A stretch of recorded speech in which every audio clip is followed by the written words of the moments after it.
بسم الله الرحمن الرحيم. المشاهدون الكرام، السلام عليكم ورحمة الله وبركاته. أسعد الله أوقاتكم بكل خير، وأهلا ومرحبا بكم. أحييكم تحية الإسلام الخالدة، وأتمنى لكم دوما صياما مقبولا وقياما مأجورا إن شاء الله. ونسأله سبحانه وتعالى أن يجعلنا وإياكم من أهل القرآن ومن أحبابه وخاصته.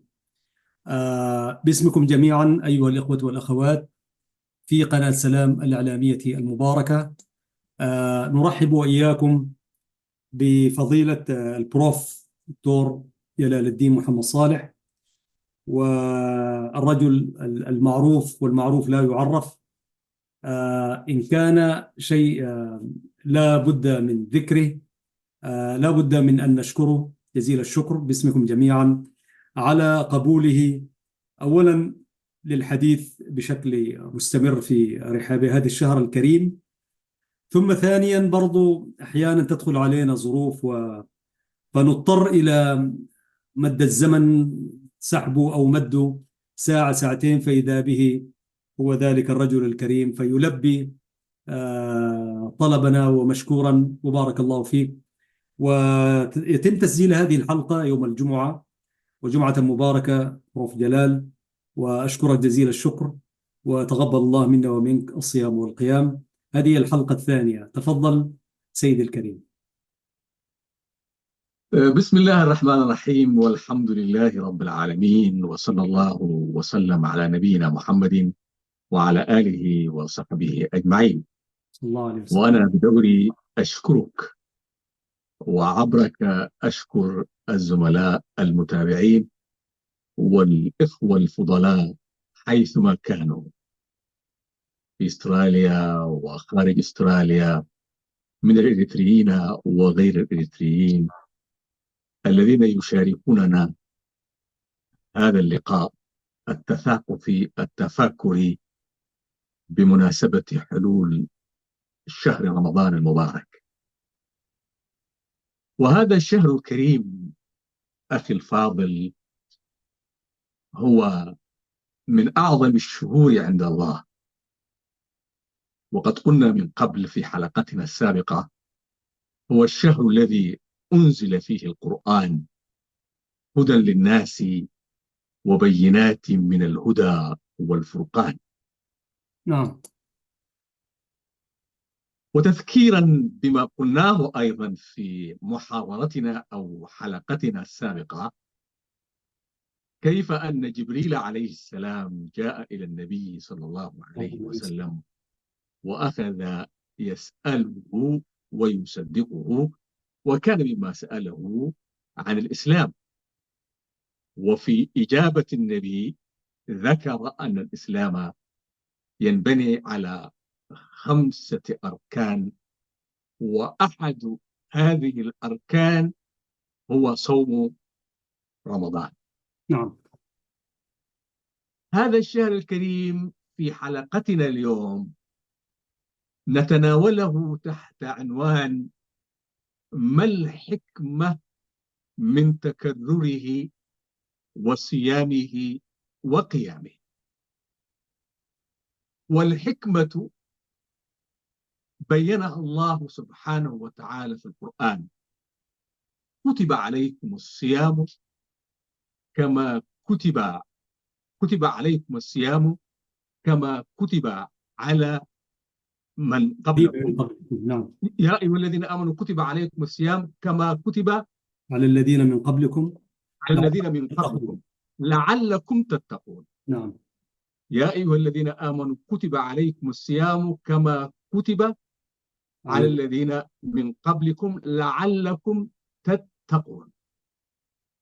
العلة هي لعلكم تتقون. التقوى. وما هي التقوى؟ التقوى هي أن تعبد الله سبحانه وتعالى رغبة ورهبة. إنهم كانوا يسارعون إلى الخيرات ويدعوننا رغبا ورهبا وكانوا لنا خاشعين. فالإنسان يعبد الله سبحانه وتعالى رغبة ورهبة، وهذه هي التقوى لعلكم تتقون. فعندما يصوم المرء وينقطع عن شهوتي البطن والفرج من طلوع الشمس إلى غروبها، من طلوع الفجر إلى غروب الشمس، يمتنع عن الأكل والشرب، يزداد تقوى ويزداد إيمان. والإيمان يزيد بالطاعة وينقص بالمعصية. وعندما عرفوه ما الإيمان، ما هو الإيمان؟ الإيمان قالوا قول باللسان وتصديق بالجنان وعمل بالأركان، يزيد بالطاعة وينقص بالمعصية. فالطاعات تزيد الإيمان وتقويه وتزيد التقوى، وهذا هو الحكمة والعلة من الصيام. يا أيها الذين آمنوا كتب عليكم الصيام كما كتب على الذين من قبلكم لعلكم تتقون. فالتقوى هي الغاية. لماذا يتكرر؟ لماذا يأتي كل عام؟ يأتي كل عام ويتكرر لأنه فريضة من الفرائض التي تتكرر في كل عام مرة، كالحج مثلا. فالحج أشهر معلومات وفي مكان محدد يتكرر كل عام، لا يصح إلا في زمانه ومكانه. بمعنى لا يمكن أن تؤدي الحج حتى تسقط عنك فريضة الحج متوجها إلى المسجد الأقصى مثلا في أشهر الحج، شوال وذي القعدة وذي الحجة، هذه أشهر الحج. فلا يمكن أن تتجه إلى المسجد الأقصى لأداء فريضة الحج. لماذا؟ لأن الحج عبادة مكانية مخصصة في مكان معين محدد. الحج عرفة، حيث يوجد جبل عرفة، مكة المكرمة. وهنا يكون التردد الزمني والتردد المكاني، بمعنى نتردد على المكان نفسه حجا وعمرة. أما شهر رمضان فهو التردد الزماني، الزمان يتردد، وكلما جاءنا هذا الشهر صمناه في زمانه المحدد، وهو شهر رمضان هكذا باسمه، وليس شهر شوال ولا شهر ذي القعدة. نعم. وإن كنا نقيم في شوال وفي ذي القعدة وفي الأشهر الأخرى عبادات أخرى أمرنا بأدائها والقيام بها. فهذا هو السر في تردد هذا الشهر ومجيئه كل عام، حتى يطهرنا ويزيدنا تقوى ويزيدنا إيمانا، لأن كما قلت الإيمان يزيد وينقص. معنى يزيد وينقص، يزيد بالطاعة وينقص بالمعصية. فالطاعة كما تزيد الإيمان، المعصية تنقص الإيمان. ولهذا جاء في الحديث: لا يزني الزاني حين يزني وهو مؤمن. بمعنى لا يزني حين يزني وهو مؤمن كامل الإيمان. وهكذا لا يشرب المؤمن الخمر حين يشربها وهو مؤمن كامل الإيمان، بمعنى أن إيمانه نقص بتناوله وتعاطيه مع هذه المعصية. ولا يفقد الإيمان نهائيا، يظل مسلما، يظل مؤمنا، يرجو من الله رحمة وغفرانا. ولكن عندما وقع في هذه المعصية ما وقع فيها إلا لنقصان في الإيمان. ولهذا كلما ارتبط المؤمن بالطاعات زاد إيمانه، وكلما بعد عن الطاعات واقترب من المعاصي نقص إيمانه، وهي طبيعته البشرية، فسيظل كذلك لأنه ليس معصوما، ولأن الله لم يخلقه على الطاعات ويجبله عليها، وإنما خلق فيه غريزتين، غريزة إرادة الشر وغريزة إرادة الخير. والإنسان يكون في صراع بين هاتين الغريزتين من أجل أن يغلب غريزة الطاعة على غريزة المعصية، وله في ذلك أجر.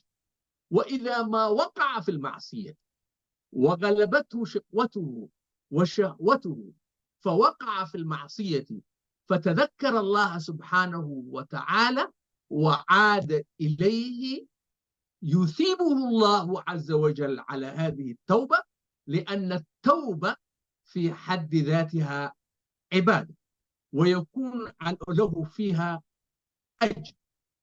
وشهر رمضان تكبل فيه الشياطين بالسلاسل لمن يريد أن يبتعد عنها، ولمن يستعين بالله عليها، ولمن يستعيذ منها، فيقبل على الصوم راجيا حماية الله سبحانه وتعالى له من الشياطين. أما أولئك الذين يصومون رئاء الناس ومن أجل أن يقولوا لهم أنهم قد صاموا، ومن أجل أن يشهدوا غيرهم من البشر، فهؤلاء في الحقيقة تؤزهم الشياطين أزة وتعبث بهم، وأنهم ما زالوا أسرى الشياطين. فعن هؤلاء لا تتكبل الشياطين، ولكن تفتح عليهم الشياطين فتحا. هنا ربما يقول: لماذا الله يسلط علي الشيطان ويريدني أن أصوم؟ إنه يسلبني إرادتي وحريتي. وهذا اعتذار ساذج وبارد لا ينبغي أن ينطلي علينا، وذلك لأن الله سبحانه وتعالى ابتلاك بالشيطان، وقلنا اهبطوا منها بعضكم لبعض عدو ولكم في الأرض مستقر ومتاع إلى حين. نعم. يعني الشيطان وآدم أهبطا من الجنة، خرجا من الجنة ليبتلي الله سبحانه وتعالى آدم بالجنة وليجعله في معركة دائمة مع الشيطان. ولكن الله سبحانه وتعالى منح آدم حرية المقاومة وحرية الإرادة. فإذا علم الله منك أنك تفعل وتقبل في رمضان وتنفتح على رمضان راجيا طاعة الله ولا تريد بذلك رياء ولا سمعة، فإن الله سبحانه وتعالى يكبل عنك الشياطين. أما إذا علم الله سبحانه وتعالى وهو مطلع على ما في القلوب أنك لا تصوم له، فإنه يترك الشياطين تعبث بك، وأنت حر في هذا.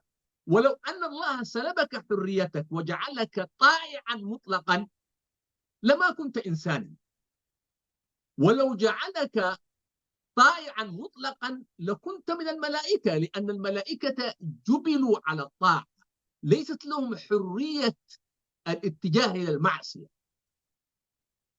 ولو أن الله سبحانه وتعالى جبلك على المعصية لكنت من الشياطين الذين جبلوا على هذه المعصية، لأنهم أرادوها أن تكون استكبارا عنصرية على آدم عندما استكبر الشيطان وأبى أن يسجد لآدم.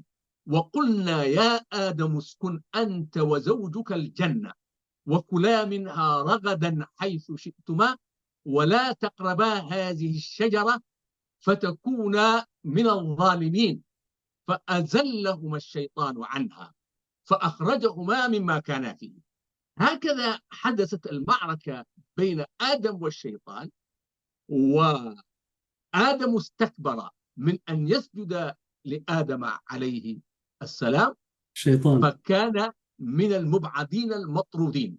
وإن له جندا من الإنس وجندا من الجن، شياطين الإنس والجن يوحي بعضهم إلى بعض زخرف القول غرورا.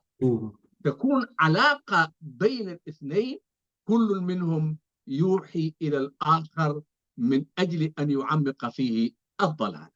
الإنسان في رمضان يستعين بالله سبحانه وتعالى ويخرج من دائرة السيطرة الشيطانية إلى دائرة النعمة الإلهية الإيمانية، قاصدا بقلبه مخلصا مسرا على الإقبال إلى الله تائبا إليه.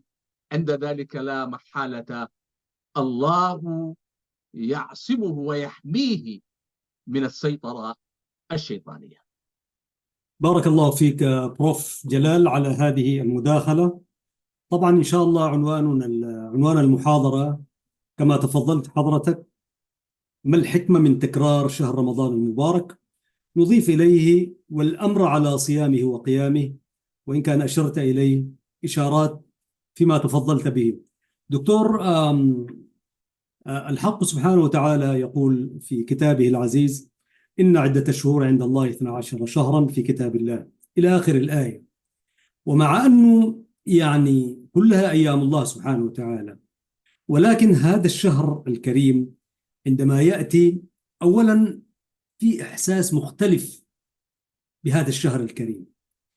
هو الزمن نفس الزمن، وأحيانا الإنسان يعني يجبر على الصيام، إما لأمر طبي أو لضرورة صحية، أو يعني هو أحيانا دار يعمل شكل من أشكال الرجيم ولا شيء، أو لفاقة أو لأي شيء من الأشياء، يتعرض إلى يعني ما يأكلش مثلا، الجوع وما إلى ذلك. والحكمة في هذا الشهر الكريم يعني أنك تتحمل. مثلا اليوم نحن نصوم قرابة 14 ساعة، وتتحمل بتلك الإيمانيات العالية تمنع على الأقل الأكل والشرب على سبيل المثال، والامتناع طبعا عن الأشياء الأخرى كما تعلم، شهوتي البطن والفرج يعني. ولكن في غير رمضان وتعيش تلك الروحانيات العالية جدا. في غير رمضان ربما لا تستطيع أن تصبر على جوعك وعطشك ساعة ساعتين ثلاث. فمن أين هذه القوة الروحانية التي يتحلى بها المسلم، حتى من أولئك العصاة وغير المسلمين أحيانا برضو يشاركوك، والذي برضو يعني تنكب للطريق وبيأكل ويشرب بدون عذر مثلا، والأعذار موجودة، تجده كذلك يحس بشيء في نفسه، إنه النفس الأمارة بالسوء يعني، وتلقاه مضطرب هكذا. فأنا عايزك تحدثنا دكتور بروف جلال السر الإيماني والروحانيات التي يتحلى بها في شهر رمضان، ويصبر طوال الساعات مع الحر والبرد أحيانا، والجوع والعطش ويتحمل، هو تنفيذا لأمر الله. لكن كيف لكل الناس يعيشون هذه الروحانية؟ طبعا كما قلت لك في بداية الحديث، القوة الإيمانية، الإيمان هو أساس كل شيء، نعم. والشعور بعبودية الله سبحانه وتعالى، العبودية لله سبحانه وتعالى المطلقة، نعم. نعم. والإحساس بأن عمر الإنسان في هذه الحياة قصير جدا، ثم بعد ذلك ينتقل منها إلى عالم آخر تكون فيه المساءلة من عالم البرزخ في القبر إلى عالم البعث والنشور. وقفوهم إنهم مسؤولون. نعم. يوم يقف فيه الناس جميعا أمام الله سبحانه وتعالى، أمام الملك الديان، ويسألون عما كانوا يفعلون. إذن العامل الأساس في تحمل مشاق الدعوة ومشاق الصيام ومشاق التعبد لله سبحانه وتعالى هو الإيمان باليوم الآخر، هو الإيمان بالبعث والنشور.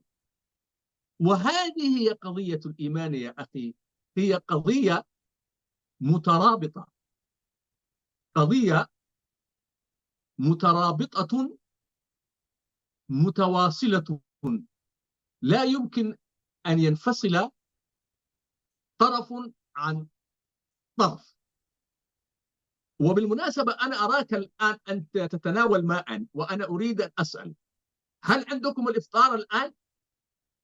نحن نحن دكتور نجري هذه المقابلة، والساعة عندنا الآن الساعة 1:47 صباحا، يعني بمعنى نحن في فجر السبت.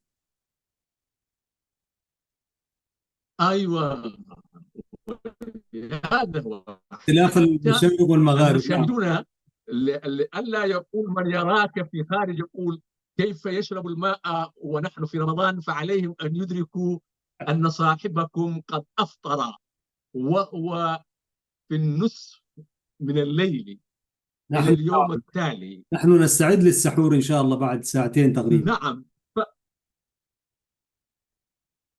نعم، فهو استعداد للسحور، وفي السحور والسحور بركة، تسحروا فإن في السحور بركة. واليوم الآخر تجعل الإنسان في كل مكان يشعر بالمسؤولية أمام الله سبحانه وتعالى. تخيل لو أن الناس لا يؤمنون بالبعث والنشور، ولو أن الناس لا يؤمنون بالمحاسبة والمساءلة، هل كانوا سيقومون بواجباتهم نحو بعضهم؟ كلا، وإنما كان القوي منهم يأكل الضعيف. ولكن الحياة مبنية على المساءلة، حتى نحن في دولنا وفي حياتنا تحكمنا أنظمة وقوانين في المرور وغير المرور مثلا. لا يمكن أن ينطلق الإنسان هكذا بلا ضابط ولا رابط ويسير بسيارته، وإنما ثمة قواعد تحكمه في السير، ثمة إشارات توقفه، وثمة إشارات تحركه، وهنالك خطوط للمارة بالأبيض على الأسود لا بد أن يقف عندها. إذن الحياة ليست فوضى تتصرف فيها كما تشاء.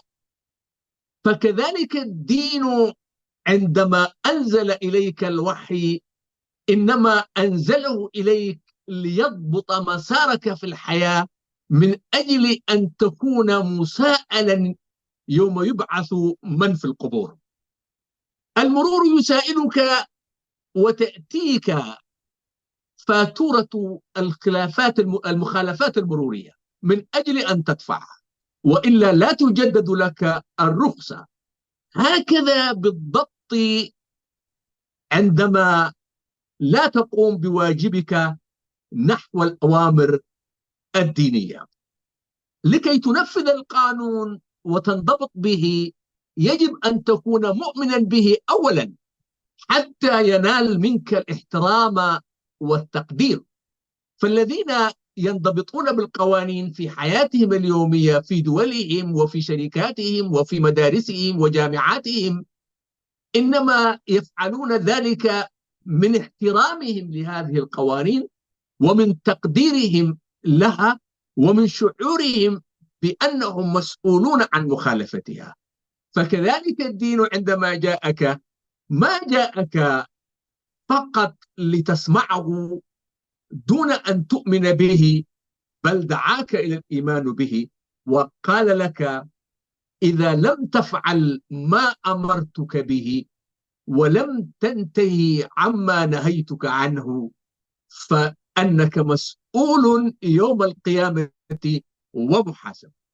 وما القيامة بعبث، ولكنها حقيقة قائمة، وستبعث من قبرك وتكون مساءلا أمام الله. هذه القضية الإيمانية أخي أحمد تجعل الفرد المسلم المؤمن يقبل على هذا الشهر ويصومه بالرغم مما يجد من صعوبة في صيامه كالأجواء الحارة مثلا، إنما يفعل ذلك طاعة لله سبحانه وتعالى. ولكن لأن الشريعة يسر لا عسر فلا تكلفه بما لا طاقة له به. فإذا كان المرض يحول بينه وبين الصيام بنصيحة طبيب ماهر وتقرير طبي فلا بأس. فعدة من أيام أخرى يقوم بقضاء هذا اليوم، لأن الله سبحانه وتعالى يريد بنا العسر، يريد بنا اليسر ولا يريد بنا العسر، فخفف علينا إذا ما كان ثمة مشقة في الصيام.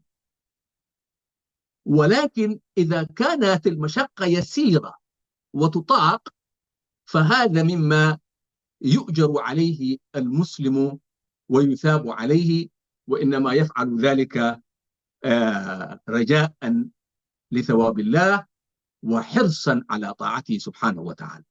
نعم، اللهم وفقنا على طاعتك وحسن عبادتك إن شاء الله.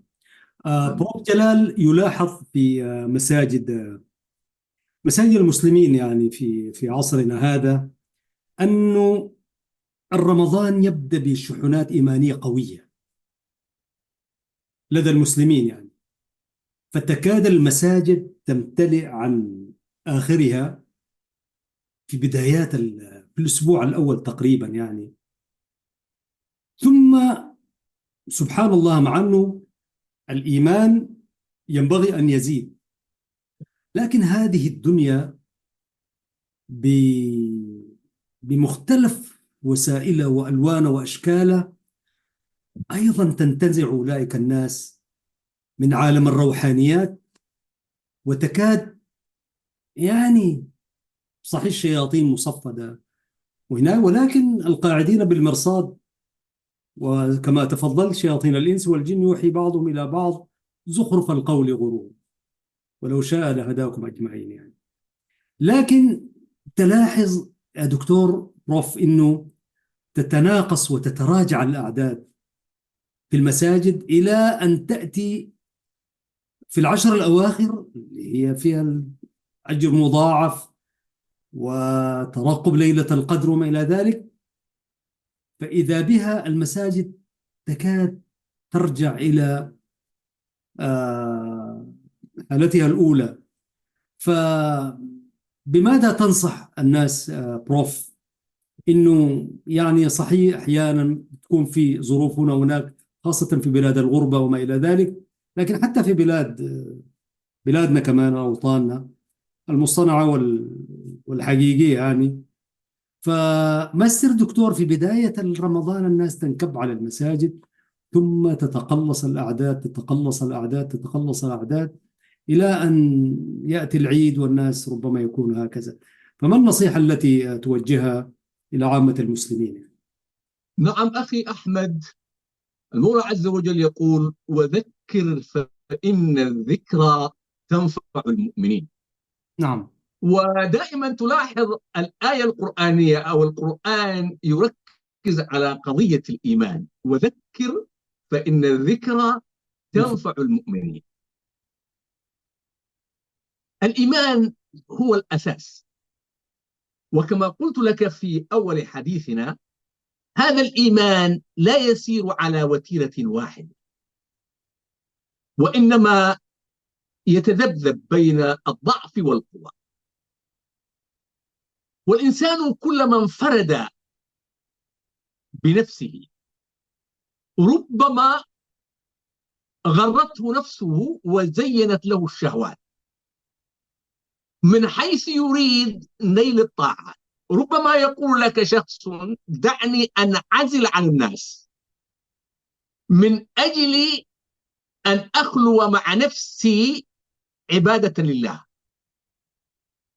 قد يكون ذلك جميلا إذا لم يتجاوز حده، ولكن الإنسان بطبعه اجتماعي لا يستطيع أن يعيش منعزلا عن الآخرين. فإذا انعزل الإنسان عن المجتمع عاش في خطورة نفسية وخطورة دينية. إنما يأكل الذئب من الغنم القاصية، يعني الغنم التي تنفرد عن مجموعتها تكون عرضة لافتراس الذئب. فالشياطين تفترس أولئك الذين ينفردون عن مجتمع المؤمنين المتذاكرين. وذكر فإن الذكرى تنفع المؤمنين. والذكرى تأتي من أمر يذكر الآخرين بضرورة تنشيط الحالة الإيمانية، ويقدم النصيحة.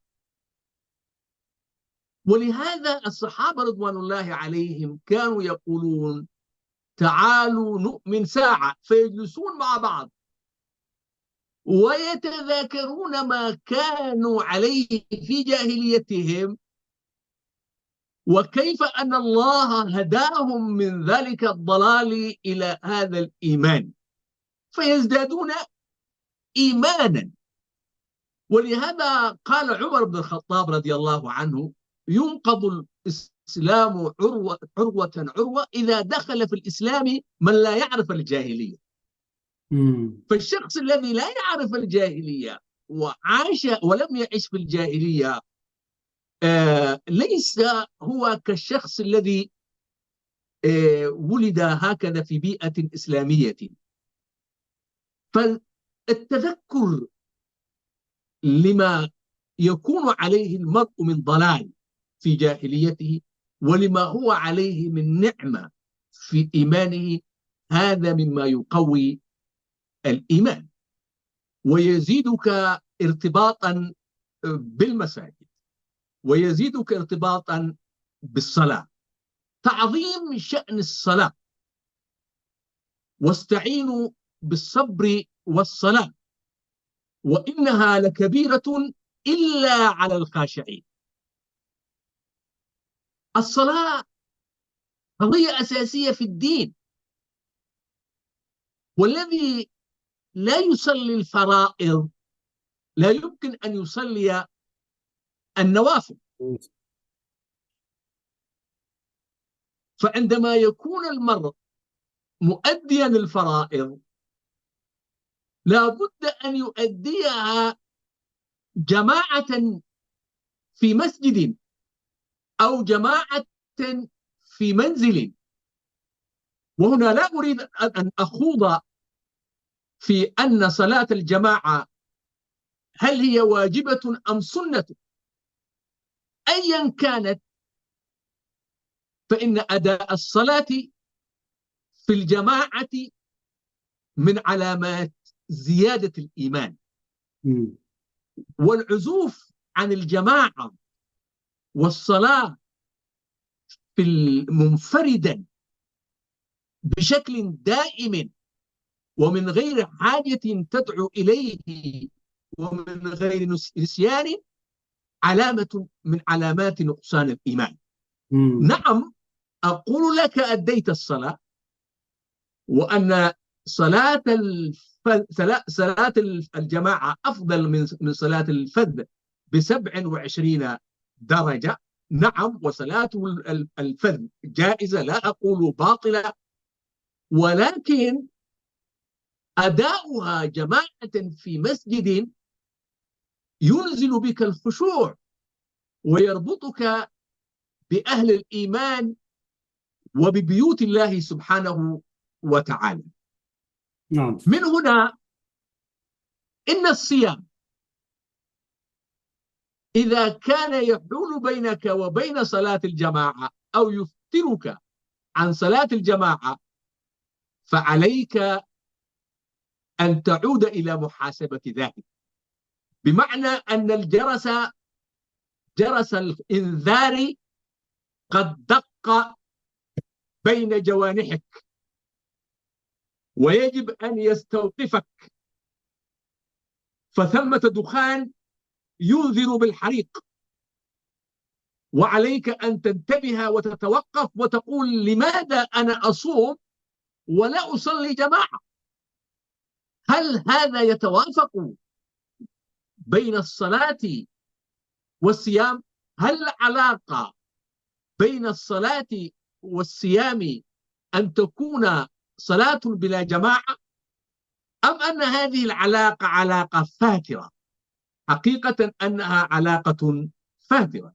لا بأس أن تعتريك في لحظة من اللحظات، ولكن عليك أن تتذكر سريعا بأن هذه الحالة ليست حالة صحية، وعليك أن تعالجها كما تضبط ارتفاع السكر وانخفاضه بتناول حبة من الحبوب المقررة أو بتناول حبة حلوى إذا ما شعرت بأن هنالك هبوط.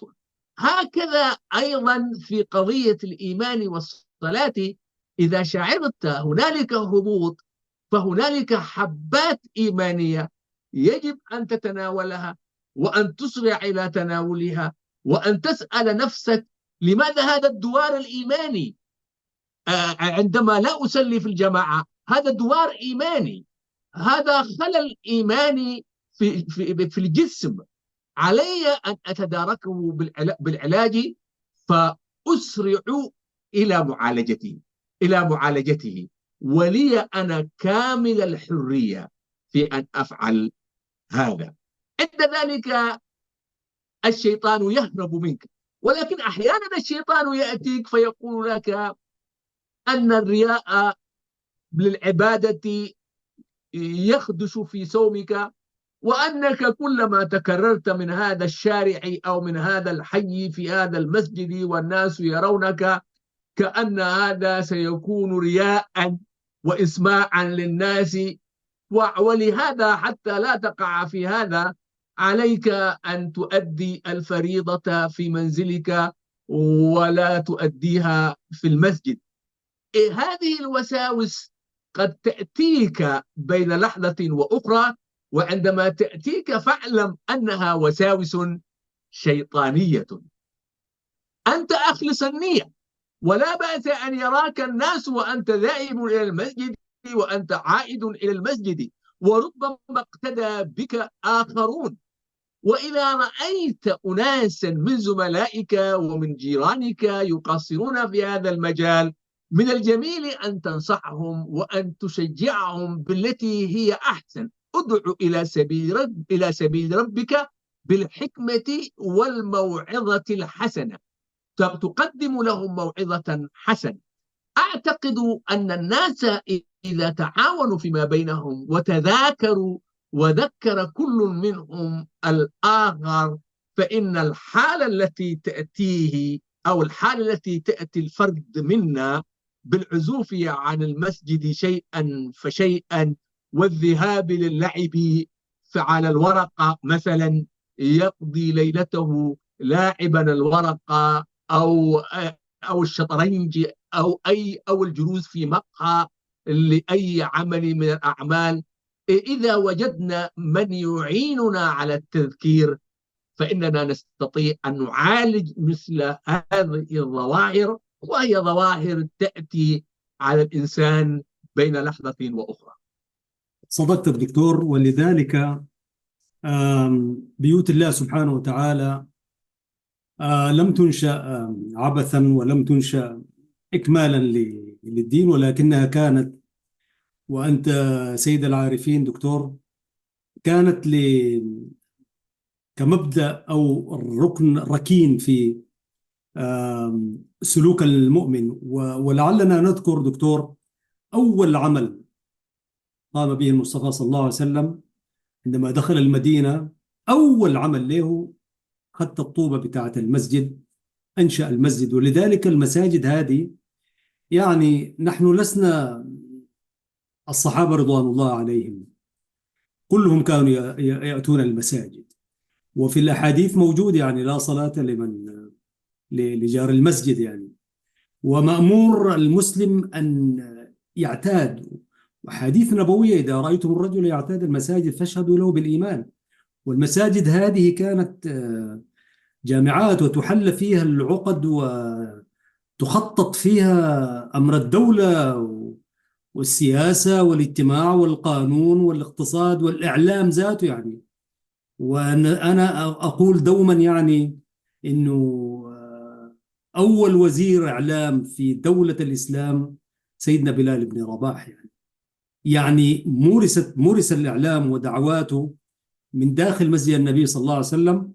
ولذلك هذه المساجد لم تنشأ يعني فقط للمظهر وما إلى ذلك، لكن المؤمن، وزي ما تفضلت دكتور، إنه المؤمن مأمور أن يرتاد المساجد، وفي ذلك حديث وحديث. على ذكر الصلوات في المساجد دكتور، نحن في الغربة هناك من عدد كبير يعني يقول لك أنا شغلي لا يسمح لي أن أصلي الجمعة والجماعة، الجمعة تحديدا يعني. وهو لو إذا عزم وإذا أصر وإذا وضع النية وخدت أيا كان عمله، كان يمكن أن يكون جزء من مهامه أنه يرتاد المسجد. أنا تحديدا عايزك تتحدث حدث لنا دكتور في صلاة الجمعة، لأنه إذا لم يصلي جمعة واحدة فثانية فثالثة كما تعلم بروف. ولذلك أنا أقول كيف يعني نخلق الأجواء التي يمكننا وتمكننا أن نصلي الجمعة، بالذات صلاة الجمعة. عدد كبير من الناس لا تراهم يوم الجمعة، دعك من الصلوات الأخرى. وليس إنه يعني كل الصلوات مأمور الإنسان أن يصليها في المسجد إن لم يكن هنالك مانع بشري ولا طبيعي وما إلى ذلك. لكن في مسألة الجمعة دكتور بروف جلال، كثير من الناس أنا بشوف هنا عندنا يقول لك طبيعة شغلي نفس الوقت هو الساعة وكده بتاع. فبين النصيحة والتذكير يا بروف، ماذا تقول بالذات صلاة الجمعة؟ يا أيها الذين آمنوا إذا نودي للصلاة من يوم الجمعة فاسعوا إلى ذكر الله وذروا البيع ذلكم خير لكم إن كنتم تعلمون. هذه الآية القرآنية الكريمة تبين لنا أن صلاة الجمعة فريضة، فذروا البيع وذروا فعل أمر، والأمر يقتضي الوجوب ما لم يصرفه صارف عن ظاهره. الأمر في ظاهره يقتضي الوجوب، والأمر بالشيء نهي عن ضده، وإذا أمرتك بشيء فكأني أنهاك عن ضده. نعم. والمولى عز وجل عندما يقول فذروا البيع يعني اتركوه، هو أمر ينهى عن ضده، وهو عدم الترك، عدم ترك البيع. عدم ترك البيع عند صلاة الجمعة منهي عنه، وصلاة الجمعة واجبة يصليها المؤمن جماعة، وهي معروفة كيف يصليها المسلمون. ولا حرج في بلاد المسلمين لأداء صلاة الجمعة، فالجمعة غالبا تكون هي الإجازة في بلاد المسلمين إلا إريتريا. ولكن بعض الأنظمة العلمانية في بلاد المسلمين تجعل من الجمعة يوم عمل بحجة ارتباطات بنكية عالمية، وأن لا يمكن أن تكون الإجازة فيها، فيجعلون من السبت والأحد هي الإجازة الرسمية للدولة. فيجد بعض المسلمين في هذه البلدان صعوبة في أداء صلاة الجمعة،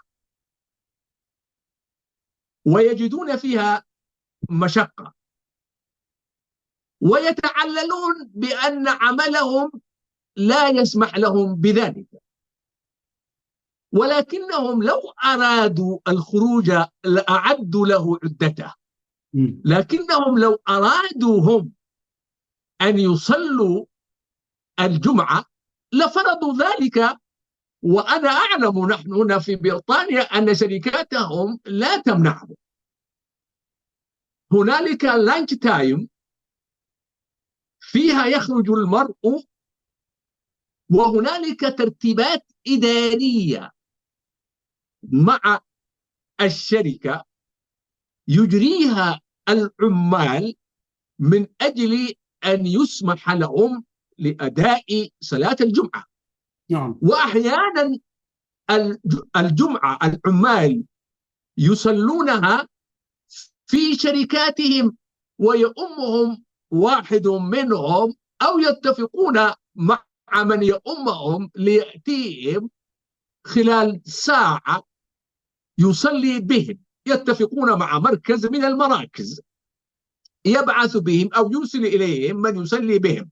نعم. والجمعة تجب جماعة، وأقل الجماعة 3.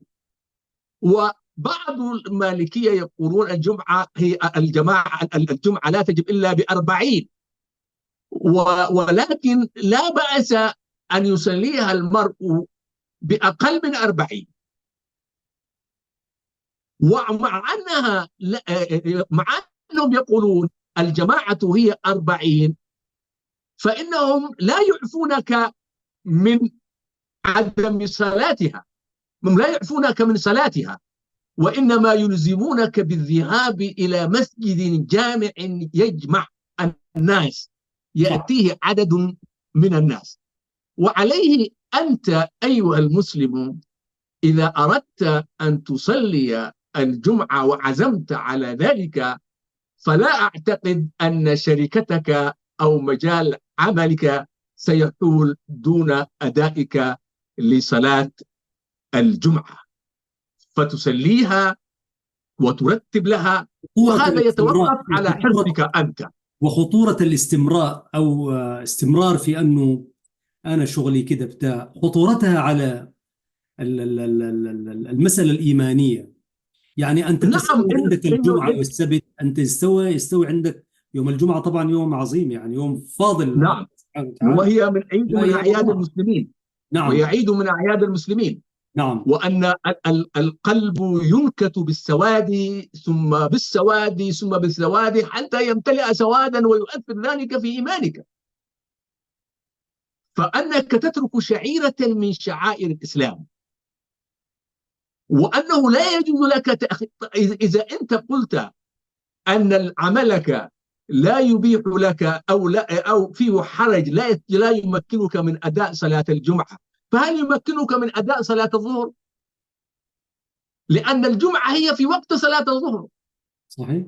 فأنك إذا لم يمكنك من أداء الصلوات في وقتها بحيث تؤخر صلاة إلى أخرى وأحيانا لا تصليها، فمن باب أولى أن تبحث عن عمل آخر يعينك على أداء عبادتك، لأن لا خير في عمل يحول بينك بين الصلاة. وبين أداء عبادتك. نعم. نعم. وأنت يا أخي إذا كنت لا تستطيع أن تصلي يوم الجمعة كما تقول أن عملك لا يسمح لك، فمعنى ذلك أن عملك لا يسمح لك بصلاة الظهر، وأن عملك لا يسمح لك بصلاة العصر، وأن عملك لا يسمح لك بصلاة المغرب، وأن عملك لا يسمح لك بصلاة العشاء.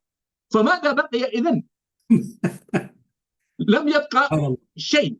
نعم. نعم. فليس هنالك من حل لمثل هذه الإشكالية إلا أن تترك هذا العمل، صحيح. نعم. نعم. ويفتح الله لك عملا آخر. أسأل الله. والرزاق أسأل هو الله. الله.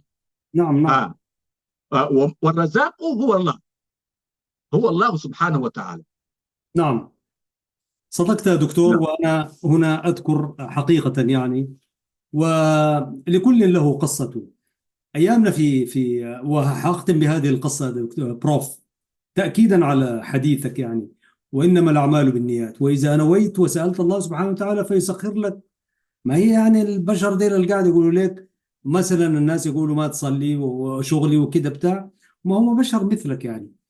أيامنا في أسمرة طبعا، داخل الوزارة، ف يعني كثير من أوقات الصلاة بتفوتك يعني، لأنك أنت في الجبل، الوزارة مثلا، وساعات اللي هنا، ويكون عندك مرات عندك نشرة وقت الصلاة وهكذا يعني. أنا بحمد الله سبحانه وتعالى ما كان مرتب يعني، معروف إنه يقول شريف ده ما الجمعة والظهر والحاجات دي ما بيدخلوني في الجداول بتاعت اللي هنا بتاعت البرامج يعني، في المتزامن معه. لكن كنت دائما أقول اللهم يا رب سخر لي عمل، أول ما أسمع كده الأذان أفك وأمشي. وهذه كانت دعوتي والله، وأنا أقول الكلام ده صادق يعني، إلى أن خرجنا منها مكرهين كما خرجتم دكتور. فبمن الله سبحانه وتعالى وفضله لقيت نفسي في جامعة الدول العربية الحمد لله. وكنا بنصلي فرضين يعني، وأنا قاعد في المكتب في الأمانة الفنية لمجلس وزراء الإعلام العرب، فيرفع في الأذان. أسمرة، لا في لا، في أسمرة، القاهرة، في القاهرة. في القاهرة. أسمر ديك ما قاعد أحكي عنها، إنه ما في طريقة تنزل يعني، أذن عشان تمشي تصلي ولا بتاع يعني. بل بالعكس يعني، مجموعة إذا شافوك تصلي مجموعة فيقولوا لك الوقت وقت شغل يعني، ما وقت صلاة يعني. وتلك أيام يعني. فكنت بسأل الله سبحانه وتعالى دائما، أقول اللهم هيئ لي من أمر الصلاة رشدا وكده. فالحمد لله لقيت نفسي في الجامعة بعد 2008 نعم، فيؤذن ومن يتق الله يجعل له يجعل له مخرجا، مخرجا والله. وهذه ويرزقه من من حيث حيث لا يحتسب. يرفع الأذان أضع القلم وأسيب الكمبيوتر، أقول لك الحمد يا رب. أنزل الأمانة الفنية تحت في المقر الجامعة في ميدان التحرير، المصلى تحت الدور نعم. الأرضي يعني. نعم. ونصلي وأطلع فوق ويأذن العصر، بالذات في الصيف، في الشتاء عفوا، نصلي العصر ونطلع. فأنا أقول يعني أنت أيها المشاهد الكريم الذي لم تتهيأ لك الفرص، إنه كل ما بالذات الجمعة، يعني كما ورد في الآية، بروف ذكر لنا من سورة الجمعة، وهكذا أنت مأمور. فأسأل الله وأدعو، قول يا رب أديني عمل، هيئ لي عمل، لأنه وفي السماء رزقكم وما توعدون يعني. نعم. ربنا يكفي الباب يفتح لك باب، أنت بس طيب. خذ النية على أنك أنت تصلي في المساجد. وأنا أقول دوما حتى الذين لم تمكنهم في نفس الوقت، أقول دائما أيها الأحباب زوروا المساجد، حتى لو أنت عارف أنه الصلاة فاتت، لكن خش فقد تجد أحد اثنين. أو وصلنا إلى درجة يا بروف إنه عشان يكون قلبك متعلق بالمساجد، نعم. زور المسجد حتى لو أنت يعني ما قدرت تجيها في وقت الصلاة. الجمعة ده شيء فرض يعني، والصلوات الأخرى كذلك، لكن روض نفسك وعوض نفسك أنك أنت تزور بيت الله. والله مرات يا بروف يعني الدنيا دي ممكن تلخمك يعني. يعني المسجد ده تشوفه يعني في شهر رمضان مثلا، معقول؟ أو في يوم العيد. ولذلك نعم، مثلا للأسف في ناس من هذا النوع للأسف، ونحن ندعوهم ونسأل الله عز وجل أن يوفقهم وأن يهديهم وأن يؤموا مساجد الله ويؤدوا الصلاة، وعندما يرفع الآذان أن يتحركوا إلى المسجد. فالصلاة مهمة جدا، والرسول صلى الله عليه وسلم يقول: العهد الذي بيننا وبينهم الصلاة، فمن تركها فقد كفر. يعني ترك الصلاة يؤدي إلى الكفر، والحديث هنا يقول فقد كفر. نعم. والجمهور اختلفوا: كفر إذا تركها جحودا نعم. وقال ليست مفروضة علي، أما إذا تركها تكاسلا فإنه لا يكفر، ولكن إثمه أكبر، وهو معرض يوم القيامة نعم. للمساءلة والعقوبة من الله سبحانه وتعالى. بروف جلال، أنا أشكرك باسم كل المشاهدين، فأسمح لنا أن نعم. نتوقف هنا، لأنه الزمن أدركنا. وأشكرك وجزاك الله خير، وإن شاء الله في ميزان حسناتك آمين. جلال الدين محمد صالح. أنا سعدت بلقائك وسعد المشاهد الكريم، وكل عام وأنتم بخير. إن شاء الله سنأتي بعنوان آخر للأسبوع القادم بحوله تعالى. فجزاك الله كل خير، وتقبل الله منا ومنك الصيام، أنت صائم ونحن مفطرون يعني. فنختمه بقوله تعالى: لسان الذي يلحدون إليه أعجمي وهذا لسان عربي مبين. صدق الله العظيم. كنتم مع حلقة في برنامج مع اللغة العربية، وكرسناها للرمضانيات، ولأنه هو شهر القرآن وشهر اللغة، واللغة العربية مصدر وأساس هو القرآن الكريم. نلتقيكم بحوله تعالى في الحلقة المقبلة. حتى ذلكم الحين، تحياتي محدثكم أحمد شريف، مع بروف جلال المصالح جلال الدين، والفريق الذي يخرج لكم هذه الحلقة بالشكل الذي ترونه أمامكم. تقبل الله منا ومنكم، والسلام عليكم ورحمة الله وبركاته.